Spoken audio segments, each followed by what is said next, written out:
বাঙালি জাতির গৌরবোজ্জ্বল মাইন্ডে আমি সকলকে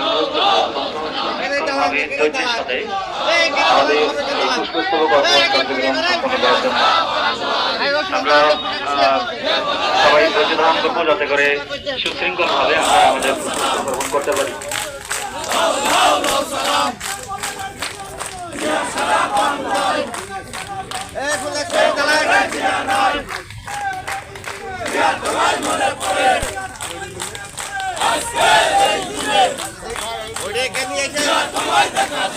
বাংলাদেশ জাতীয়তাবাদী দল বিএনপির এমপি মনোনয়ন প্রত্যাশী জনাব হামিদুল ইসলাম হামিদ, সাবেক সিনিয়র যুগ্ম আহ্বায়ক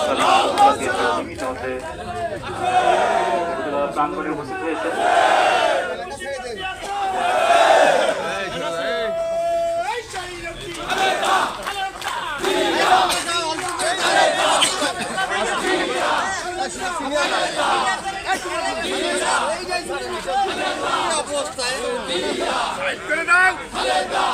যাদের পুষ্পস্তবক শেষ হয়েছে আমি অনুরোধ